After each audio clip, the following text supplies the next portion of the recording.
朋友们大家好，欢迎来到陈明子小明的频道。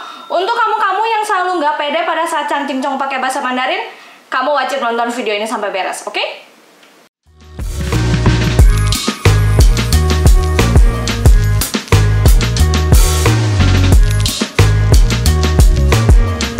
Nggak di TikTok, nggak di Instagram, nggak di YouTube, pasti Xiaomin bakal nemuin kalian-kalian yang nulis kayak gini.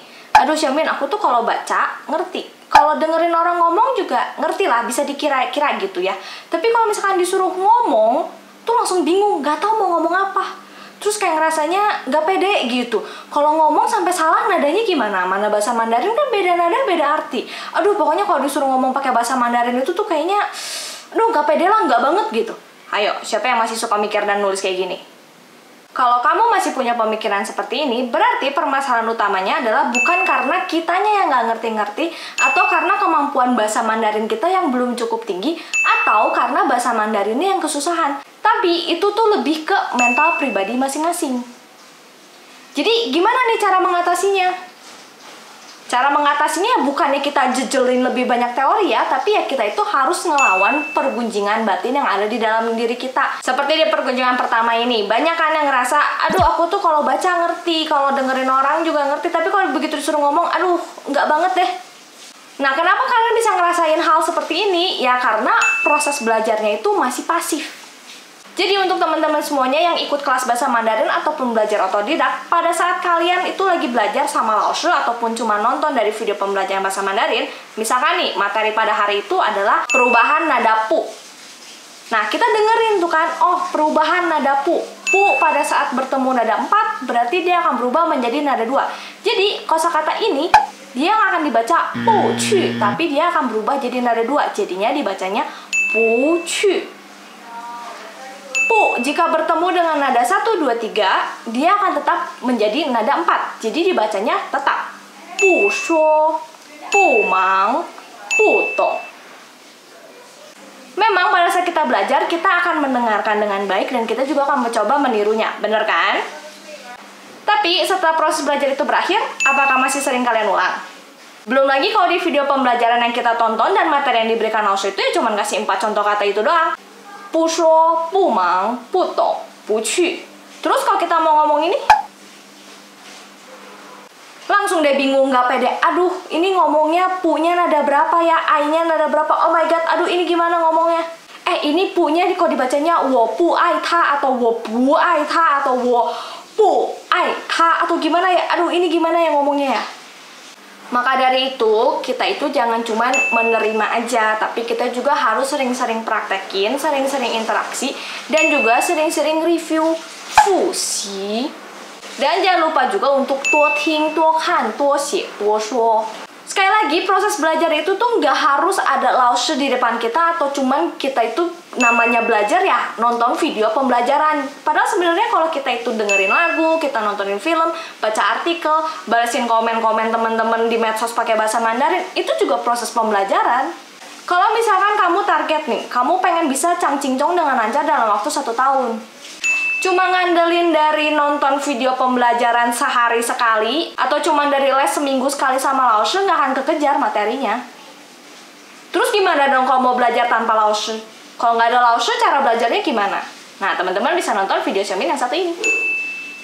Lanjut nih ke pergunjingan yang kedua. Nggak pede Xiaomin kalau ngomong bahasa Mandarin, beda nada, beda arti. Gini ya teman-teman, Xiaomin mau ngingetin sekali lagi, pada saat kita mempelajari suatu hal, terutama bahasa asing, kita itu harus mau jadi anak kecil lagi. Coba inget deh, waktu kita masih kecil dulu, kita masih belum tahu bahasa Indonesia, bahasa Inggris, bahasa Mandarin, kita cuma tinggal ngedengerin apa yang orang sekitar itu ngomong ke kita. Terus pada saat kita mau mempraktekannya, kita kan nggak mikir sama sekali gitu kan. Oh ini kenapa sih mama ngomongnya tuh kayak begitu? Kenapa tata bahasanya harus seperti itu? Enggak kan? Tapi kita dengerin aja dulu semuanya, kita cerna, terus kita coba tiru, kita coba praktekin. Kalau misalkan sampai salah atau tidak tepat, ya dikoreksi. Iya kan? Selain itu teman-teman, soal takut salah ngomong. Salah ngomong itu tuh ada banyak faktor, enggak melulu hanya karena kita itu belum bisa bahasa Mandarin.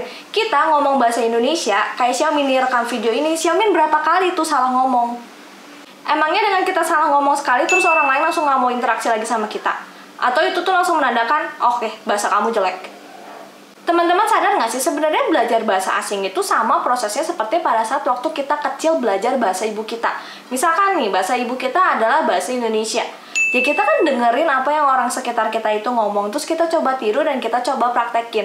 Jadi bisa dibilang pada saat kita umur 1-2 tahun, kita itu tuh udah bisa berkomunikasi, udah bisa berinteraksi dengan bahasa Indonesia. Habis itu pada saat di sekolah TK baru tuh misalkan kita ada pola kalimat atau tata bahasa yang kurang tepat, dibenerin nih kan sama ibu gurunya. Habis itu lanjut lagi ke SD, SMP, SMA, kita ketemu sama mata pelajaran bahasa Indonesia. Jadi di situ baru kita pelajari lebih detail teori bahasa Indonesia, iya kan? Tapi sekarang coba deh kalian pikirin teman-teman, bahasa Indonesia adalah bahasa ibu kita, tapi kita masih susah membedakan mana yang bahasa baku dan bahasa yang tidak baku, iya kan? Nah, kenapa sekarang nggak ada yang mikir, duh aku takut ngomong bahasa Indonesia, takut salah. Xiaomin, gimana caranya terbiasa kalau misalkan aku nggak punya temen interaksi, gimana prakteknya? Tips dari Xiaomin, kalau misalkan kamu nggak punya temen interaksi, ya interaksilah sama diri sendiri. Bisa latihan di depan kaca, atau kamu bisa rekam pakai video, atau enggak sekarang tuh lagi ngetren kan Studygram gitu. Jadi di Instagram kamu posting aja materi-materi yang sudah kamu pelajari. Nah kayak Xiaomin pribadi sekarang yang Xiaomin lakukan di TikTok, Instagram, dan YouTube Xiaomin, ya Xiaomin itu lagi ngelakuin Studygram. Kalau misalkan ngomong sama diri sendiri aja nggak pede, gimana mau ngomong sama orang lain? Dan di sini Xiaomin juga mau mengajak teman-teman semuanya untuk yuk kita sama-sama lebih pede dan sama-sama lebih terbiasa dengan bahasa Mandarin. Untuk teman-teman yang mau lebih terbiasa dengan bahasa Mandarin, kalian bisa ikutan hashtag #ChangCingChong with Xiaomin di Instagram.